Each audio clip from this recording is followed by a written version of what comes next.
You ever sit in a silent house and realize the clocks have stopped ticking? That's what loneliness sounds like. Quiet so thick it presses against your chest. I used to live in a house full of noise, laughter, pots clanging, my wife humming old country tunes while our grandkids race down the hall. Now, it's just me and the wind that slips through the cracked window frame. Sometimes, I still set an extra plate at dinner by mistake. It's been 7 years since I last heard from them. 7 birthdays, 7 Christmases, and not a single phone call. After Mary passed, they drifted off like dandelion seeds in the wind. Life gets busy, I told myself.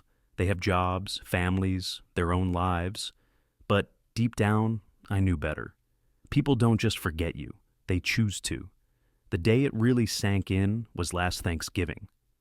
I baked Mary's pecan pie just like she used to, with the secret drop of vanilla she swore by. I waited all day, the pie cooling on the counter, 2 extra chairs set by the table.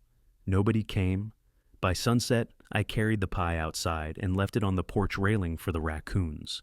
They were the only guests that showed. Still, I couldn't bring myself to be angry. Mary used to say, "Love doesn't vanish, Tom. It just gets buried under hurt." Maybe she was right. Maybe I'd said something wrong after the funeral. Maybe the grief made me sharp, and they took it as bitterness. I'd written letters, tried calling, even sent birthday cards that came back unopened. Nothing. Then last spring, I got a phone call that changed everything. "Mr. Collins?" a woman's voice asked. "Yes, ma'am," I said, half expecting it to be another scam. "This is Carol Jenkins from St. Mary's Parish. We're renovating the old bell tower, and we found something that might belong to you." 2 days later, I was standing in that dusty church attic where Mary and I had been married 52 years ago. The place smelled of cedar and candle wax, the same as it did back in '69. Carol handed me a small wooden box, the kind Mary used for keepsakes. My heart almost stopped. On top of it, in Mary's handwriting, were the words, "For the kids, when the time is right." For the kids, not for me. Carol said they found it sealed inside the wall, tucked behind a loose plank under the old hymn books. She thought maybe Mary left it there years ago during one of her charity projects. "Looks like she wanted it hidden until someone needed it," she said softly. My hands shook as I opened it.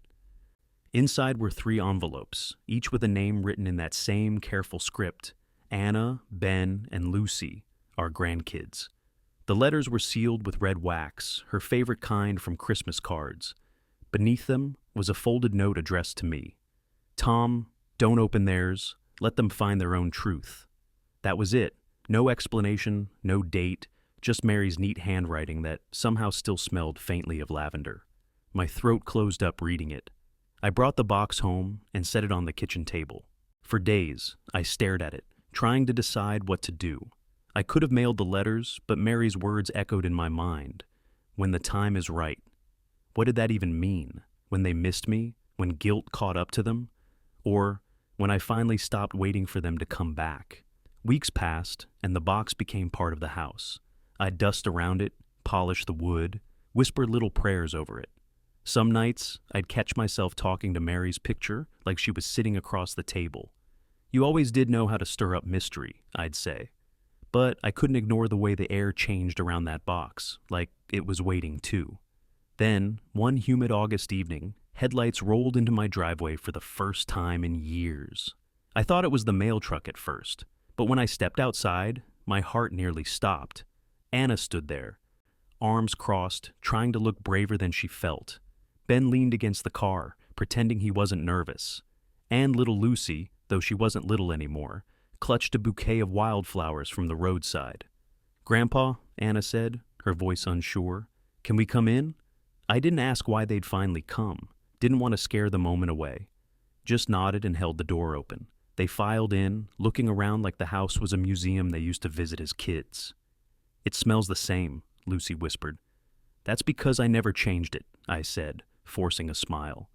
We sat in awkward silence for a while, the kind that makes every clock tick louder. Finally, Ben cleared his throat. "We found something," he said. "At Mom's attic. A photo of Grandma holding this same box. We looked up St. Mary's and..." He hesitated, and thought maybe we should come. I didn't speak, just walked to the kitchen table and slid the wooden box toward them. "You mean this?" Anna's hand trembled as she lifted the lid. When she saw the 3 envelopes, her eyes filled. "She wrote to us?" "She did," I said quietly. "Been waiting all these years for you to come find them." For a long moment, no one moved. Rain started tapping the windows, soft at first, then harder. Lightning flashed, throwing gold across their faces. Ben reached for his letter, but his hand stopped midway. "You haven't read them?" I shook my head. "They're yours. Grandma said I wasn't supposed to." Anna's voice cracked. Why would she hide them? I looked at the box, at Mary's neat handwriting that still seemed alive somehow. "Because your grandma always knew things before the rest of us did," I said. "And I reckon she knew you'd only come back when something more powerful than guilt brought you here." Outside, thunder rolled across the hills. Inside, the 3 of them sat staring at those sealed envelopes like they were made of glass. None of them spoke, but I could feel the question hanging in the air, the one I didn't dare answer yet. What did Grandma write that she couldn't say while she was alive? And deep down, I knew that whatever those letters held would change all of us forever. The rain hadn't stopped when Anna finally broke the seal. The wax snapped with a tiny crack that sounded louder than thunder. Her hands trembled so badly she had to set the letter down flat on the table, smoothing it open like she was afraid it might crumble. For a long moment, the only sound was the ticking of the clock and the storm outside.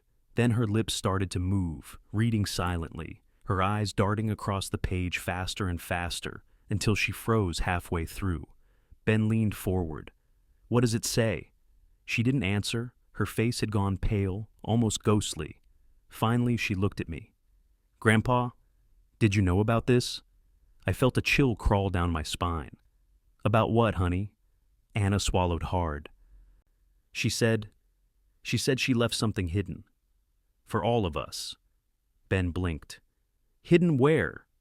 Anna read aloud, her voice shaking. "If you're reading this, it means you've come home. That's all I ever wanted. But before you move on, you must finish what I couldn't. Look in the place where Tom planted the apple tree for our anniversary. What's buried beneath will tell you the truth." The words hung in the air, heavy as the storm clouds outside. Lucy gasped softly. "The apple tree, behind the barn?" I nodded slowly. "Planted it 40 years ago, right after your grandma beat cancer the first time. Said it was her second chance tree." Ben stood up so fast his chair scraped across the floor. "Then, what are we waiting for?" Anna looked uneasy. "You can't just start digging in the dark, Ben." "I've got a flashlight in the truck," he said. "Come on." Lucy hesitated, glancing at me. "Grandpa, maybe we should wait till morning." But I could see it in her eyes, the same restless curiosity Mary used to get when she was onto something big. And deep down, I felt it too. Whatever Mary left under that tree, she wanted us to find it together. So I got up, grabbed my old raincoat and the lantern from the porch, and led the way into the storm. The wind whipped through the tall grass as we trudged toward the orchard. The apple tree stood at the edge of the field, bent with age, its branches slick with rain. Lightning flashed, turning it silver for a heartbeat. The earth around it glistened dark and wet. Ben shoved the shovel into the ground, mud splattering his jeans. "Grandma always said this tree had roots in every generation," he muttered. Guess she wasn't kidding. We dug in silence, the rain soaking through our clothes, our breath steaming in the cold air. After a few minutes, the shovel hit something solid, a dull, hollow thunk. Lucy knelt beside the hole, brushing mud away with her hands. "It's a box," she whispered. It was metal, rusted and sealed tight. I recognized it the moment I saw it, an old Army ammo box I'd kept from my service days. I hadn't seen it in decades. Anna helped me lift it out. My hands shook as I pried open the latch. Inside was a stack of papers, yellowed with age, tied together with Mary's blue ribbon. On top lay a photograph, me and Mary, younger, standing in front of this very tree. She was holding baby Anna in her arms. But it was the next thing that made my heart lurch. A folded document, stamped and signed, with words that cut through the rain like lightning. "Last Will and Testament, Mary Ellen Collins." Anna's voice trembled. "She changed her will?" I nodded slowly, my throat tightening. "Looks like she never told me." Ben wiped his muddy hands on his shirt and squinted at the paper.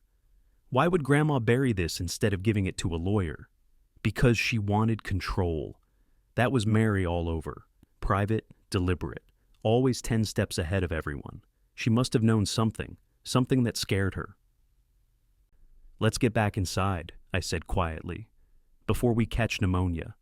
We carried the box to the porch, water dripping off our coats. The lantern flickered as we stepped into the warm kitchen again. I set the will on the table. My fingers hesitated over the seal.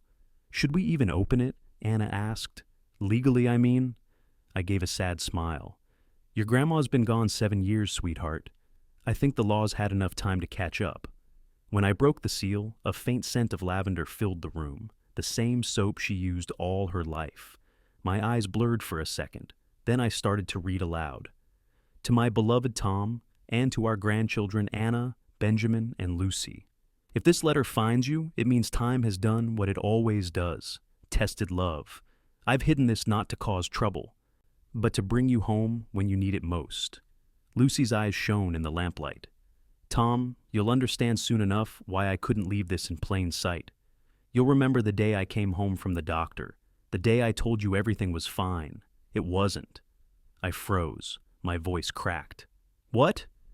Anna reached over, touching my hand. "Grandpa?" I kept reading, my pulse hammering in my ears.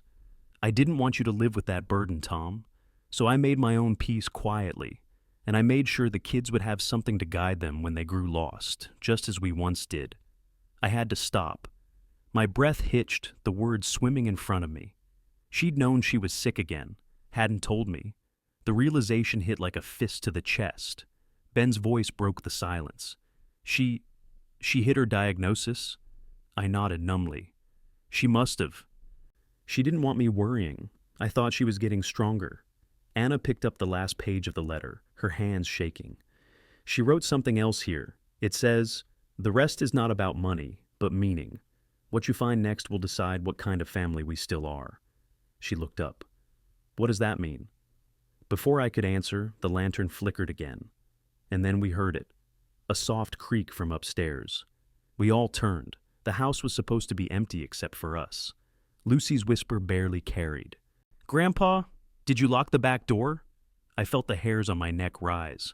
"I thought I did." The sound came again, slow footsteps on the old hallway floor. Anna clutched her letter to her chest. Ben reached for the nearest thing he could find, my old walking stick. And me? I just stared toward the stairs, heart pounding, wondering if after all these years of silence and grief, someone, or something, else had come home that night too. The footsteps above us were slow, steady, deliberate, the kind that tell you someone knows exactly where they're going. Ben's knuckles whitened around my walking stick. Anna's breath came out shallow, quick. Lucy was trembling so hard her chair creaked beneath her. For a long moment, none of us moved, just the house breathing, the rain tapping against the window panes, the faint hum of the old refrigerator. Then a floorboard near the landing groaned. "Grandpa," Ben whispered, "there's someone up there." I swallowed the dry knot in my throat. "Stay here," I said. "Like hell," Ben muttered, following me before I could argue. Anna clutched Lucy's hand and stayed by the kitchen door, her face pale as chalk. The stairs complained with every step. I hadn't oiled them since Mary died. She used to love that creaky sound, said it reminded her the house was alive. Now it sounded like the heartbeat of something waiting. When we reached the top, I could see a sliver of light leaking from the guest room door, the same room Mary used for sewing and keeping family things. The door was half open. I motioned for Ben to stay quiet. He raised the stick like a baseball bat, ready to swing. I pushed the door open. Empty. The window was open, curtain blowing in with the wind and rain. The old cedar chest in the corner was open too, its lid leaning against the wall. The smell of damp wood filled the air. Ben lowered the stick, exhaling. "Maybe it was the wind," he said, though he didn't sound convinced. I stepped closer to the chest, kneeling beside it. It was where Mary used to store quilts, photo albums, and keepsakes from our travels. Only now, everything had been disturbed. The quilts were half pulled out, the albums scattered across the floor, and on top of the pile sat another envelope, brown, heavy, and sealed. My name was on it. Tom. Ben crouched beside me. Grandma left another one? My hand shook as I picked it up. The paper was dry. Someone had just placed it there. Grandpa, Ben whispered, this wasn't here before, was it? I didn't answer. I was too busy reading the first line scrawled across the front of the envelope. When they come, you'll know. The rain outside intensified, hammering against the glass like fists. I felt something shift in my gut. Not fear exactly, but that instinct that comes when life tilts sideways, when the ground you've stood on your whole life starts to move. Back downstairs, Anna and Lucy jumped when they saw us. Was anyone there? No one, Ben said. But, he glanced at me. Grandpa found this. Anna's eyes widened. Another letter? I sat down heavily at the table. Addressed to me. Lucy leaned forward. Open it. I hesitated. The paper felt warm in my hands, like it had been held recently. Slowly I broke the seal. Inside was a single page in Mary's unmistakable handwriting. Tom, if you're reading this, then the children have come home, and what I feared has already begun. Don't let them leave until they understand the truth. The choice they make will decide what happens next. There was no signature, no date, just that. Anna's voice quivered. What does she mean, what happens next? I rubbed my temples. I don't know, but whatever she wanted us to find, it's not over yet. Ben lifted the metal box again, checking inside. There's something under the papers, he said, pulling out a small velvet pouch. Inside it were 3 old keys, identical, except for the initials engraved on each one. A, B, and L. Lucy stared. She made us keys? Anna frowned. Keys to what? I looked down at the table, the letters, the will, the box, and the rain-soaked windows. I felt like Mary was still orchestrating everything from somewhere unseen, pushing us towards something bigger. She's leading you somewhere, I said quietly. But she wants you to find it yourselves. Ben sighed. That's cryptic, even for Grandma. Lucy's voice was barely above a whisper. Maybe the truth isn't in the letters. Maybe it's in the house. The moment she said it, a memory flickered. One I hadn't thought about in years. Mary standing in this very kitchen, tapping the floorboards with her slipper while humming that old hymn she loved. This place keeps secrets, she'd told me once, smiling. Every old house does if you know where to listen. I looked around. The kitchen tiles, the hallway wall where she'd hung her aprons, the spot under the stairs where we'd kept the kids' toy chest. It all seemed suddenly different, like the walls were holding their breath. Grandpa, Anna said slowly, was there ever another room? Maybe something sealed off? I thought about it. No, not that I remember. Then I hesitated. Although... Ben raised an eyebrow. Although what? Mary always insisted we never tear down the pantry wall, said it was part of the house's bones. I figured she just liked the layout. Anna and Lucy exchanged a look. The pantry, Lucy said. That's where she used to keep her preserves. Ben grabbed his flashlight again. Let's check it out. We moved down the narrow hallway to the old pantry, the air thick with dust and the faint smell of apples. The single bulb overhead flickered weakly as I opened the door. Shelves lined the walls, jars of peaches and pickles stacked neatly. Mary's handiwork frozen in time. Ben ran his hand along the back wall. Looks solid, he said, knocking it with his knuckles. The sound was dull, hollow.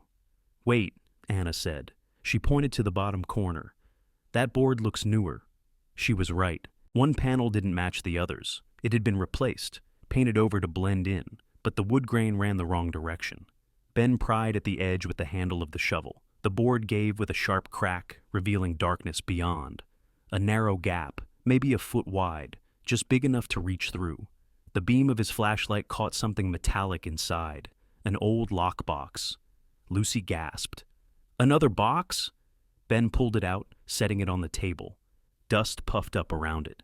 It was smaller than the one from the apple tree, and older.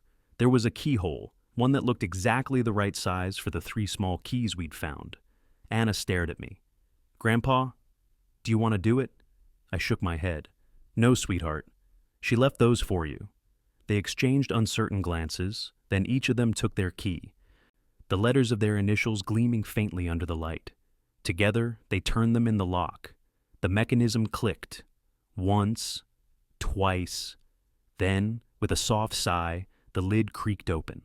Inside, wrapped in a silk handkerchief, was a small envelope and a photograph. The picture showed Mary holding a baby, newborn, swaddled tight. But it wasn't any of them. The date on the back read 1972, a year before their mother was born. Lucy frowned. "Who's that?" Anna looked at me. "Grandpa?" I stared at the photo, the color draining from my face, because I knew exactly who it was. Only one person had ever known that child existed, and she'd been gone for 7 years. For a long while, no one said anything. The rain outside had softened to a whisper, but inside the silence was deafening. That photograph sat in the middle of the table like it was alive, like it could breathe the years between then and now. Anna was the first to speak. "Grandpa, who is that baby?" My throat felt like sandpaper. I hadn't said his name in 50 years. "That's Michael." Lucy blinked. "Michael? He was your uncle," I said quietly. "Your grandmother and I's first child." Ben frowned, confused. "Mom never told us she had a brother. She didn't know." I rubbed my hands over my face, feeling the years pressing down. "Mary and I had Michael before we were married. Back in a time when that kind of thing got you whispered about in church and disowned by your parents. Her father was a pastor. Mine was a mechanic with too much pride and too little patience. When Mary got pregnant, she wanted to keep him. I wanted to too, but her family, they sent her away for a few months to stay with an aunt in Ohio. When she came back, the baby was gone." Anna covered her mouth. "Gone how?" "They told us he'd been adopted by a good family, that it was best for him. Mary cried every night for months. I swore I'd find him one day, but every record was sealed tight. We never talked about it again after we got married. She said some pain only heals if you stop touching it." Lucy's voice cracked. "So all this time, we had an uncle out there somewhere?" I nodded.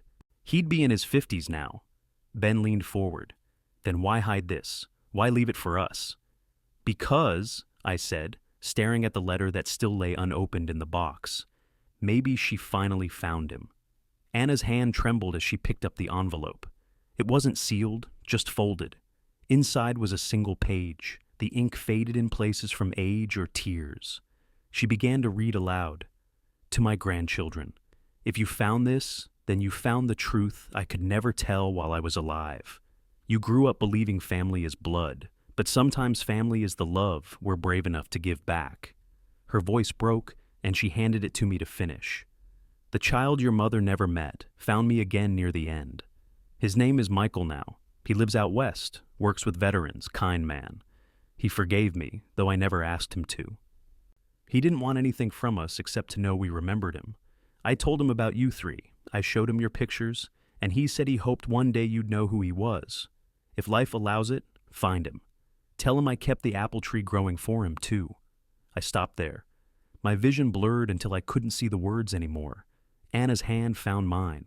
"She found him, Grandpa. She actually found him." "She did," I whispered, "and she wanted you to find him next." Ben leaned back in his chair, staring at the ceiling. "So Grandma buried a secret brother, a will, and 3 keys just so we'd all come back here?" "Not just come back," I said. "Come home. There's a difference." Lucy wiped her eyes. "Does that mean we still have family out there?" "More than you think." For a long time, no one spoke. I could hear the old house creaking softly, as if it was listening too. Then Ben stood up, pacing. "Okay, so what do we do now? Just start Googling Michael Collins, born 1972? Anna shot him a look. "She said he works with veterans. That narrows it down." Lucy was already reaching for her phone. "Maybe he's online somewhere. Grandma said he didn't want anything, but maybe he'd want to know about us." I looked at the 3 of them huddled together, arguing softly like they used to when they were kids, and something in me cracked open. For the first time in years, this house didn't feel empty, but part of me was scared too, because if Mary had gone to see him before she died, why hadn't she told me? Why leave it all in letters and hidden boxes instead of just saying it out loud? Ben must have seen the look on my face. "Grandpa, what's wrong?" I hesitated. There's something she wrote in that first note. Don't let them leave until they understand the truth. I think there's still something we're missing. Anna frowned. Like what? Before I could answer, a car engine rumbled outside. Headlights swept across the living room wall. Lucy went to the window. Someone's pulling into the driveway. My pulse jumped. It wasn't any of their cars, and it wasn't the mail truck either. The rain had stopped, but mist hung thick over the yard. A single figure stepped out of the car, tall, broad-shouldered, wearing a faded army jacket. He hesitated, looking up at the house. Then he started walking toward the porch. Ben reached for the walking stick again. "Grandpa, you expecting someone?" I shook my head slowly. "No, son, but I think your grandmother was." The porch boards creaked under the man's boots. Then came a knock, soft, hesitant. Anna froze. "Who could that be this late?" I didn't answer. I walked to the door, heart hammering in my chest, and pulled it open. The man stood there, older than I'd imagined, but with eyes I recognized instantly. Mary's eyes. "Evening," he said, voice rough from travel or nerves. "I'm sorry to show up unannounced. My name's Michael." The room went dead silent. He looked at me, searching my face like he was piecing together a reflection from memory. "You must be Tom." I couldn't speak. My throat closed up. He smiled faintly, holding out a worn envelope, edges frayed. "Your wife told me I'd know when the time was right." And in that moment, with my grandchildren standing behind me and the son I'd lost 50 years ago standing in the rain, I realized Mary hadn't just brought them home. She'd brought us all back together. For a long moment, all I could do was stare at him. The man standing on my porch looked like a memory I wasn't sure I'd earned the right to have. Rain clung to his jacket, his hair flecked with silver. There were lines at the corners of his eyes, kind lines, the kind life carves when you've seen too much but kept your heart intact. "Can I come in?" he asked softly. I nodded, stepping aside. My voice still wouldn't work. When he walked past me into the warm kitchen, the kids froze. Anna's hand went to her mouth. Ben whispered something like, "Oh my God," and Lucy just stared, tears pooling before she even knew why. Michael looked at each of them in turn, then back at me. "You look just like her," he said quietly, his eyes glistening. It hit me in the chest. "Mary?" He nodded. "She came to see me 3 years before she passed." My knees nearly buckled. I grabbed the back of a chair. 3 years, I whispered. "She never told me." Michael took a breath, the kind people take before saying something that sat heavy on their hearts for too long. "She said you'd never forgive yourself if you knew what she'd done back then, that it wasn't your fault, that it was the world's. She didn't want to reopen old wounds." I sank into my chair. My hands were shaking. "She shouldn't have carried that alone." He nodded slowly. "She said the same thing. But by the time she found me, she was sick again. Didn't want to waste whatever time she had left with guilt. We spent 2 days together. Just talked. She told me about this house, about the apple tree, about all of you. She said one day she'd find a way to bring us all together, even if she couldn't be here to see it." Lucy wiped her eyes. "She did." He smiled, the kind that hurt to see because it was so familiar. "Yeah, she did." Ben was still standing, trying to process it all. "You're really our uncle?" "I guess that makes me the older one now," Michael said, a spark of humor softening his voice. "Though I feel like I missed a lifetime of birthdays." Anna stepped forward first, slow but sure, and wrapped her arms around him. "Grandma would have been so happy you're here," she whispered. When she let go, Michael looked at me again. "She made me promise to come when the time was right. Said I'd know because there'd be light in the house again." He glanced around. "I think this is what she meant." I couldn't speak. The lump in my throat was too thick. So I reached across the table, placed my hand over his, and for the first time in half a century, said his name out loud. "Michael," he smiled. "It's good to finally hear you say it, Dad." The word Dad hit me like a warm shock, melting years of guilt in an instant. My eyes burned. "I never stopped thinking about you," I said, my voice cracking. "I know," he said. "Mom told me. She said you carried me in your prayers every day." She was right. He slid the envelope across the table. She left this for you. Said it was the last piece. My fingers trembled as I opened it. The handwriting was weaker this time, thinner, but still unmistakably hers. Tom, if you're reading this, you've done what I prayed for. You kept the promise we made the day Michael was taken. You found your way back to all of them.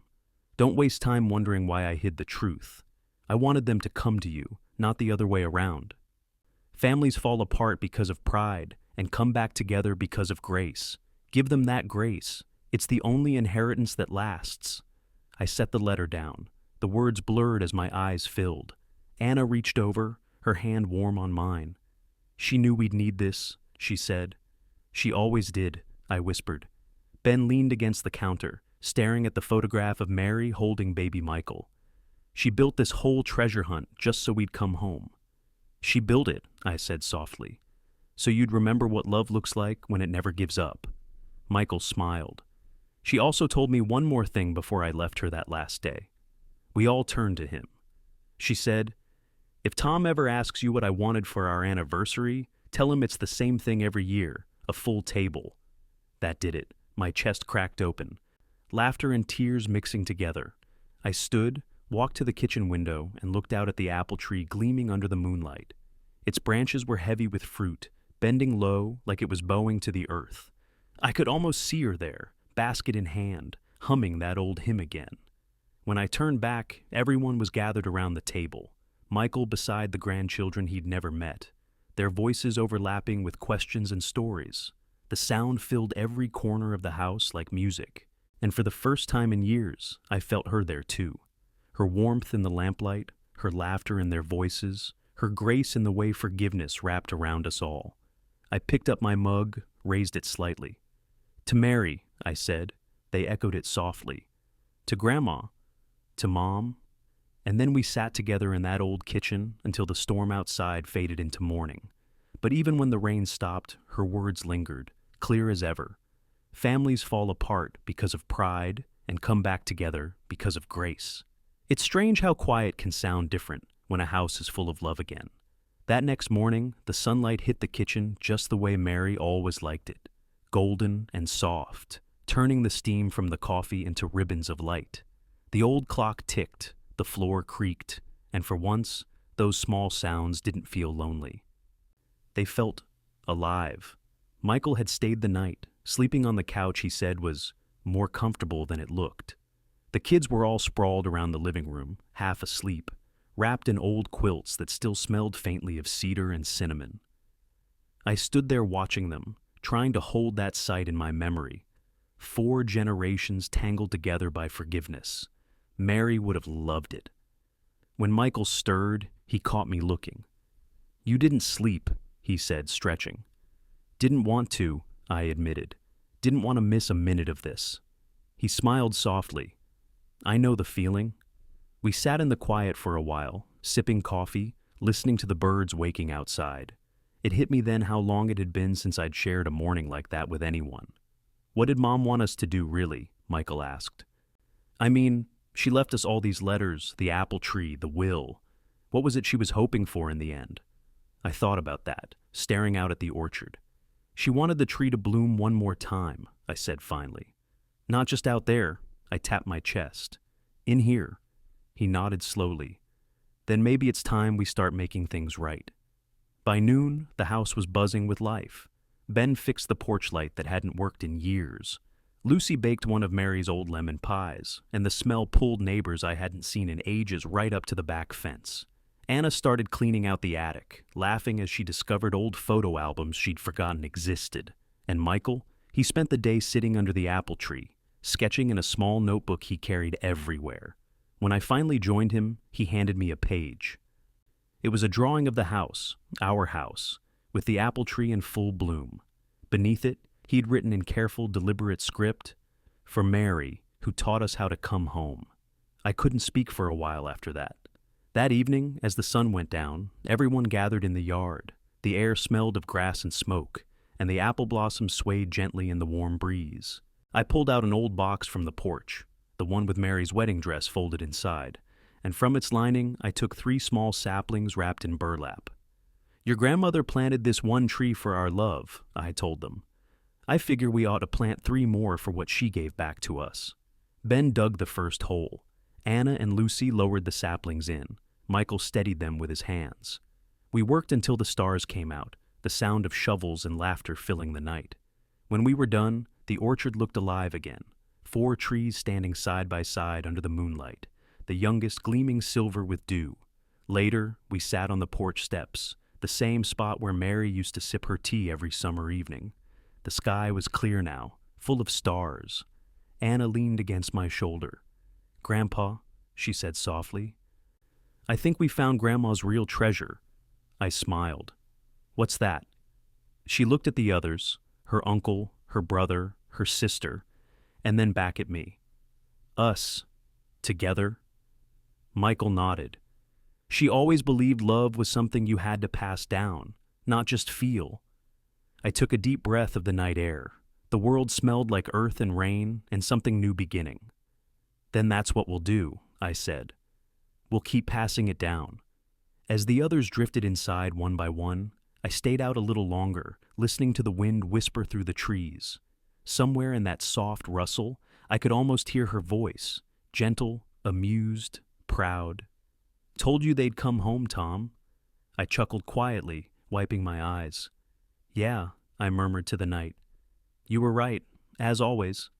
The last porch light flicked off, leaving the orchard glowing silver under the moon, and for the first time since she'd gone, I didn't feel her absence pressing against the walls. I felt her here, in the laughter that lingered upstairs, in the roots beneath our feet, in every leaf that trembled in the wind. Love doesn't die, it just waits until we're ready to listen again. And at long last, we were.